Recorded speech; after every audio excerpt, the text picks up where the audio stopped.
सर्वसामान्य जनतेचा हक्काचा आवाज। नमस्कार साथियों, इस विशेष प्रेस वार्ता में आप सभी का स्वागत है।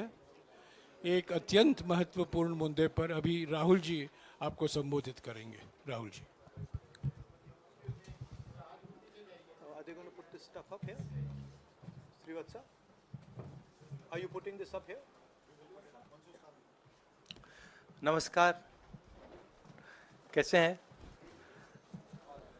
आप थोड़े शेल शॉक्ड लग रहे हो। ये कांग्रेस पार्टी ने क्या कर दिया, कैसे कर दिया?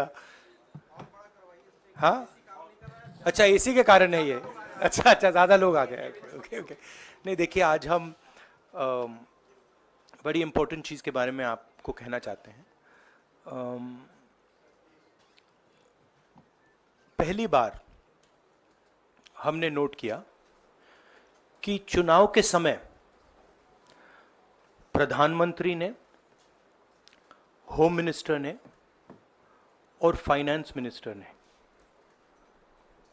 स्टॉक मार्केट पर टिप्पणी दी। प्रधानमंत्री ने 2-3 बार 4 बार देश को कहा कि स्टॉक मार्केट तेजी से आगे बढ़ने जा रही है। होम मिनिस्टर ने सीधा कहा कि 4 जून को स्टॉक मार्केट आसमान में जाएगी, लोगों को खरीदना चाहिए। और यही मैसेज फाइनेंस मिनिस्टर ने दिया। फर्स्ट, ये आज थोड़ा हम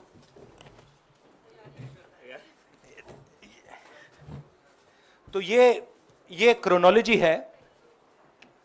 अमित शाह कहते हैं बाय शेयर्स बिफोर 4 जून। 19 में नरेंद्र मोदी जी कहते हैं stock market will break records on June 4। फिर 28 मई को रिपीट करते हैं। 1 जून मीडिया झूठे एग्जिट पोल रिलीज करती है। बीजेपी का ऑफिशियल जो इंटरनल सर्वे था वो उनको 220 सीट दे रहा था। तो ये इंफॉर्मेशन बीजेपी के लीडर्स के पास था। इंटेलिजेंस एजेंसीज ने 200 और 220 के बीच में सरकार को बताया था कि उनकी सीट्स आ रही हैं। 3 जून को स्टॉक मार्केट सारे रिकॉर्ड तोड़ देता है और 4 जून को खटाक से स्टॉक मार्केट अंडरग्राउंड चला जाता है। अगला स्लाइड दिखाइए जरा। ये देखिए, 31 मई massive stock activity, more than double what was there on 30th, more than double what was there on 29, 28। ये अनोमली देखिए। ये कौन लोग हैं? ये वो लोग हैं जो जानते हैं कि कोई ना कोई घपला हो रहा है। हजारों करोड़ रुपए यहां पे इन्वेस्ट हुए हैं, फॉरेन इन्वेस्टर्स ने इन्वेस्ट किए हैं। और उसके बाद 30 लाख करोड़ रुपए का लॉस होता है। किसका लॉस होता है? रिटेल इन्वेस्टर्स का लॉस होता है। तो ये जो आप देख रहे हैं, हिंदुस्तान की स्टॉक मार्केट की हिस्ट्री का सबसे बड़ा स्कैम है। और इसके बारे में हम कुछ सवाल पूछना चाहते हैं।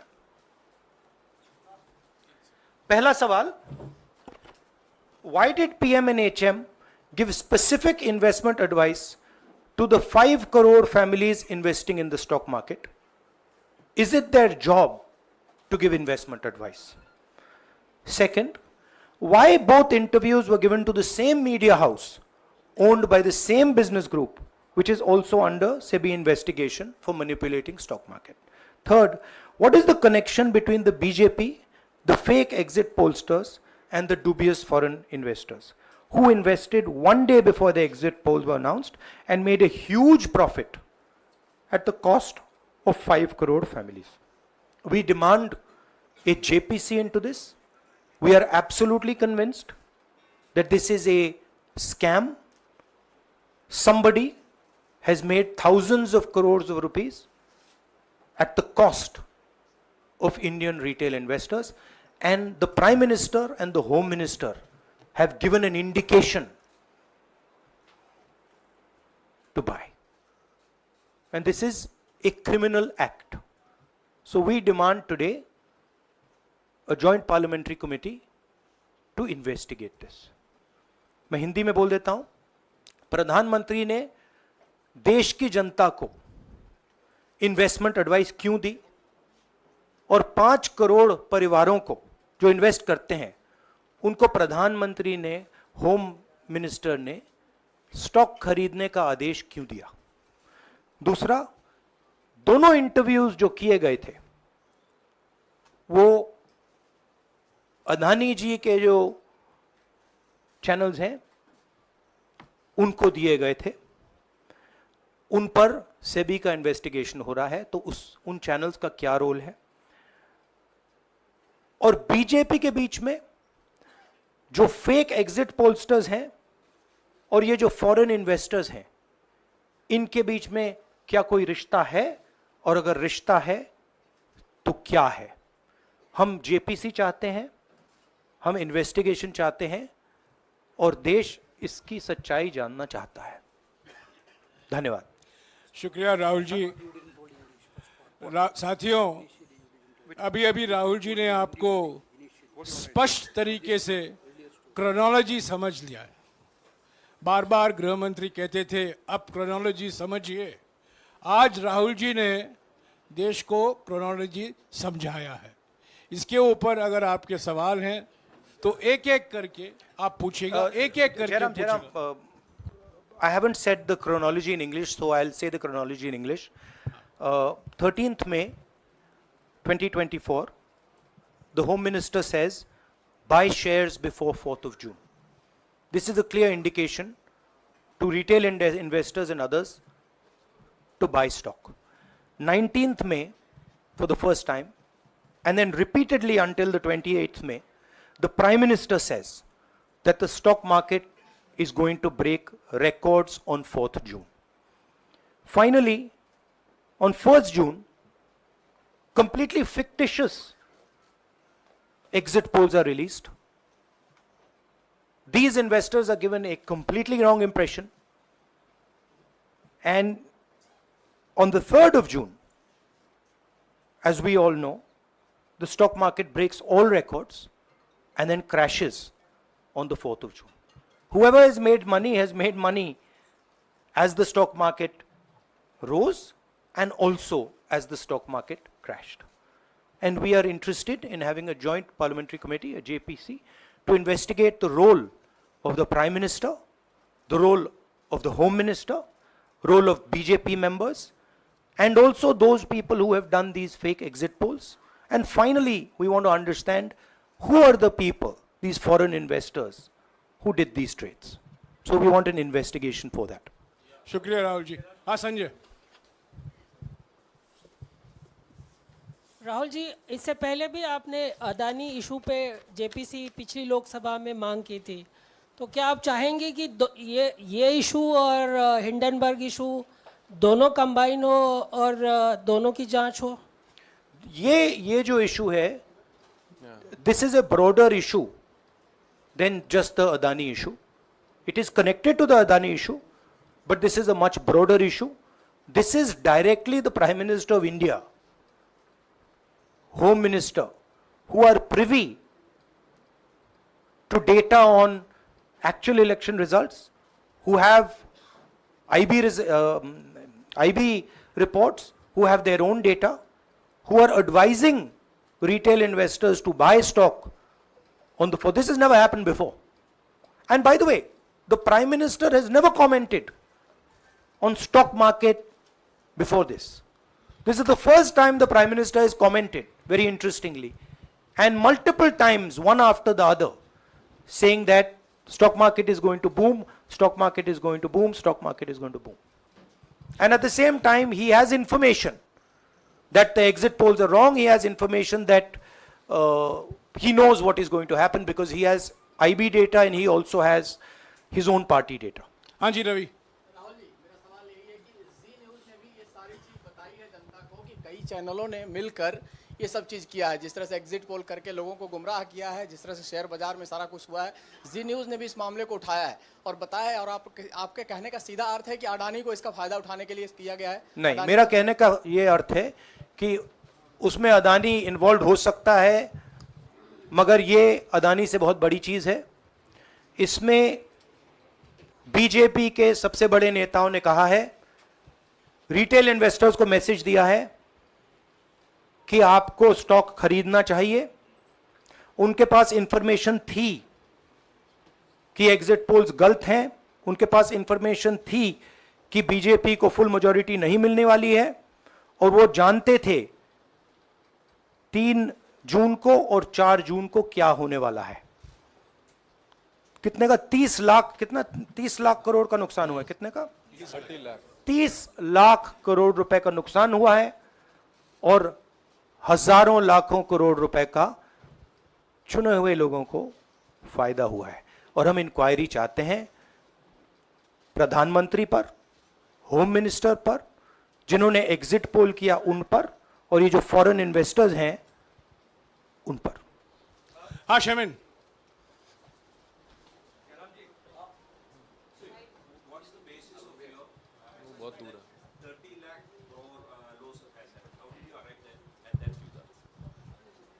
Do you want to explain? This is based on the value, market value of all the companies the day before the results came, and the market value of the stock market of all the companies at the end of the day on results. हाँ संजीव, एक minute Sanjeev. Rahul ji, you've talked about, are you alleging the involvement of the Prime Minister and the Home Minister? Yes. And whose money is it? Yes, Are you that, saying that it is what their I am saying. money? I am saying that people very high up in the BJP have carried out this scam. I am saying they had partners who carried out these exit polls. We would like to know if these exit polls were actually carried out, if people were actually sent out, and we'd also like to know the methodology of these polls. We'd like to understand who these investors are. We have some sense of who these investors are. So we are not just speaking out of the air. We are confident that if an investigation is done, interesting things will be revealed. And we think the Prime Minister and Home Minister are directly involved in this. हाँ Siddharth. Companies की भी आपको लगता है जांच होनी चाहिए जिनके शेयर बहुत अप गए, जिनके सबसे ज्यादा शेयर खरीदे गए और जिनके शेयर उसके बाद में बेचे भी गए, तो उन कंपनीज का भी को भी इस दायरे में आना चाहिए, आपको लगता है? हमारा कहना है कि यहाँ पे बड़ा क्लियर है कि स्कैम हुआ है। प्रधानमंत्री ने डायरेक्टली कहा है, होम मिनिस्टर ने डायरेक्टली कहा है, इंडिकेट किया है जनता को कि स्टॉक मार्केट ऊपर जाएगी। होम मिनिस्टर ने तो साफ कह दिया कि खरीदना चाहिए, और जब प्राइम मिनिस्टर और होम मिनिस्टर और फाइनेंस मिनिस्टर ऐसी बात करते हैं तो उसका रिएक्शन आता है, लोग उसको बिलीव करते हैं। तो बिल्कुल क्लियर है कि इन 3 लोगों ने कहा है। यह भी क्लियर है कि इनको मालूम था कि रिजल्ट 400 का नहीं है, 300 का भी नहीं है। तो ये हम पता लगाना चाहते हैं, उसमें आप जो कह रहे हो वो भी शामिल है। राहुल जी, ब्रह्म प्रकाश दुबे, इंडिया डेली लाइव से। मेरा सवाल ये है कि जो आपने बताया है इतना बड़ा स्कैम है, पहले भी आपने कई मामले उठाए हैं, जेपीसी की मांग पहले नहीं मांगी गई है, तो क्या आपने कहा ये आपराधिक मामला है, क्या कोर्ट में जाएंगे या पुलिस में शिकायत दर्ज करेंगे, क्योंकि आप कह रहे हैं बहुत बड़ा घोटाला है ये? नहीं भैया, मैंने अभी आपको शिकायत दर्ज करेंगे क्योंकि आप कह रहे हैं बहुत बड़ा घोटाला है ये? नहीं भैया, मैंने अभी आपको बोला हम जेपीसी डिमांड कर रहे हैं, इन्वेस्टिगेशन डिमांड कर रहे हैं। अगर नहीं मांगते तो पुलिस में, कोर्ट में जाएंगे? जो भी करना है करेंगे, बट हम आपको ये इंफॉर्मेशन दे रहे हैं कि ये जो हुआ है ये नॉर्मल चीज नहीं है। इसमें प्रधानमंत्री ने इंडिकेशन दिया है, होम मिनिस्टर ने इंडिकेशन दिया है, फाइनेंस मिनिस्टर ने इंडिकेशन दिया है, अदानी जी के चैनल्स के थ्रू इंटरव्यूज किए हैं, और फाइनली लोगों ने इन्वेस्ट किया है, लोगों ने फाइनेंशियल एक्शन लिया है, कंपनीज ने शेयर खरीदे हैं। इसी विषय पर, एक मिनट, इसी विषय पर, इस स्टॉक मार्केट घोटाले पर ही हम सवाल ले रहे हैं। मौसमी, इसी विषय पर कीजिएगा बस। एक मिनट, आ रहा हूं यार, एक मिनट। राहुल जी, एक करके आ रहा हूं यार। राहुल जी, हम लोग ने पहले भी देखा है कि आप लोग ने कई बारी जब सेशन होता है तो सत्ता पक्ष और विपक्ष आमने सामने होता है, जेपीसी की मांग होती है और सेशन पे सेशन वॉश आउट हो जाते हैं और जनता का पैसा वेस्ट होता है। तो क्या आपको ये तो लगता है बीजेपी की लाइन है। तो क्या नहीं, मतलब जनता का पैसा के सेशन वाटर आप ऐसी टी शर्ट ले लो ना एक, मुझे मैं आपको दे टी-शर्ट लेने दूंगा, की जरूरत नहीं है। उनका वो सिंबल दे दूंगा आपको, ये राहुल उनकी जी, लाइन है। सवाल आपको पसंद नहीं आए वो अलग बात है, पर आपको किसी नहीं, के सवाल साथ मुझे इस बहुत तरह से पसंद आ रहा है। इस तरह से उंगली उठाने की जरूरत नहीं। आप चेक बहुत अच्छा लग रहा है, बोलिए। बीजेपी का बैच पहनने की आप जरूरत सवाल नहीं। पूछे ना, सवाल नहीं, आपको भी जयराम साहब ये बोलना चाहिए, नहीं, सवाल गलत पूछिए, बात है। सवाल पूछे। मेरा बस ये सवाल था कि जेपीसी की मांग पे कई बारी कामकाज ठप हो जाता है, तो क्या आपको लगता है कोई और भी राह आप लोग सड़क की राह इख्तियार कर सकते हैं, क्योंकि ये आम आदमी का पैसा है। हम जनता को एक रियलिटी बता रहे हैं कि यहाँ पे क्लियरली एक स्कैम हुआ है। यहाँ पे प्राइम मिनिस्टर ने इंडिकेट किया है, यहाँ पे होम मिनिस्टर ने इंडिकेट किया है, यहाँ पे फाइनेंस मिनिस्टर ने इंडिकेट किया है। नॉर्मली बीजेपी की ये पोजीशन होती है कि जब भी हम कोई मुद्दा उठाते हैं तो हम पार्लियामेंट का टाइम वेस्ट कर रहे हैं। वही पोजीशन आपने अपनाई है, इसीलिए मैंने आपसे कहा कि देखिए आप बीजेपी की पोजीशन ले रही हैं। रियलिटी, एक सेकंड, रियलिटी ये है कि हम जेपीसी करवाएंगे। अब ऑपोजिशन में बहुत ज्यादा ताकत है, बहुत ज्यादा स्ट्रेंथ है, और पूरा जो पार्लियामेंट की सिचुएशन है वो बदल गई है। हाँ जैनेंद्र, राहुल जी, जेपीसी की मांग जो आपने की है वो तो पार्लियामेंट सेशन में होगी, लेकिन ये जो आम निवेशक हैं देश भर के जिनका 30 लाख करोड़ डूबा है, उनमें कर्नाटक के, तेलंगाना के, हिमाचल के भी लोग होंगे। तीनों राज्यों में आपकी सरकार है, क्या राज्य की जो जांच एजेंसी है उसके जरिए आप जो उन राज्यों के निवेशकों का कम से कम पैसा डूबा है, ये जो आप पूरे नेक्सस की बात आप कर रहे हैं, गुमराह करने की बात कर रहे हैं, क्या वहां से कोई कार्रवाई की हम उम्मीद कर सकते हैं? सोचा जा सकता है, बट ऐसी चीज के लिए शायद जेपीसी सही औजार होगा। हाँ Ranjita, last question. Ranjita, okay, Mohit is asked, Ranjita यार आप पूछते रहे। मोहित चलो। आपको ऐसे सर मैं He's upset with me. Sir मैं मोहित आपने चमत्कार किया, पूछ लीजिए। सर मैं मोहित हूँ न्यूज नेशन से। नहीं, जानता हूँ। सर लगातार पिछले घोटालों में भी आपने जेपीसी की बात की थी, आपने हर जांच की बात की, और ये एक बड़ा घोटाला सामने आया, इसमें भी आप जेपीसी की मांग कर रहे हैं।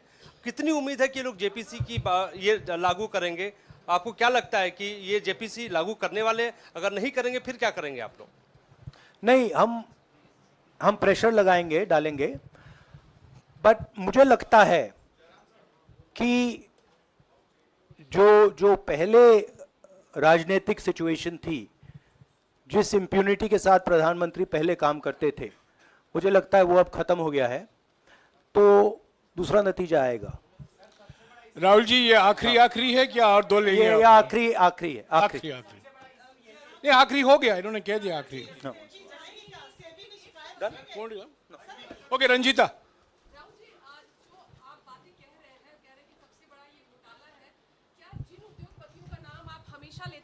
चुनावी जो रैलियां रही हैं उसमें भी और उसके बाद भी, क्या आप कहना चाहते हैं कि सरकार ने मदद की है उन उद्योगपतियों को और अमीर बनाने में?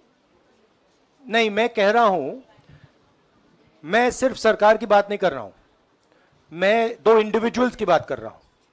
प्रधानमंत्री ने और हिंदुस्तान के सब रिटेल इन्वेस्टर्स जिनको नुकसान हुआ है, मैं आपसे बोल रहा हूं, आपको यह बात समझ आ जाएगी। आपका पैसा गया है, आपकी कमाई गई है, आपको नुकसान हुआ है, और इसमें करोड़ों युवा हैं जो ईमानदार हैं, तो नरेंद्र मोदी जी ने, अमित शाह जी ने आपको मैसेज दिया कि 4 तारीख को स्टॉक मार्केट आसमान छुएगी और आपने उन पर भरोसा किया। मगर सच्चाई यह थी कि नरेंद्र मोदी को मालूम था कि 4 जून को स्टॉक मार्केट आसमान नहीं छुएगी। 4 जून को स्टॉक मार्केट का जबरदस्त नुकसान होने जा रहा है, क्योंकि उनके पास इंटेलिजेंस की रिपोर्ट थी और बीजेपी का जो इंटरनल असेसमेंट था 220 सीट का, वो उनके हाथ में था। तो मेरा यह सवाल है और मैं आपसे, इन्वेस्टर से कहना चाहता हूं कि आपको जो चोट पहुंची है, जो आपको दर्द हुआ है, वो चोट नरेंद्र मोदी जी और अमित शाह के बयान ने आपको पहुंचाई है। और हजारों करोड़ रुपए किसी ना किसी ने चोरी की है। वो आपके जेब से गए हैं, रिटेल इन्वेस्टर्स के जेब से गए हैं। तो मैं चाहता हूं, आपके लिए बोल रहा हूं, मैं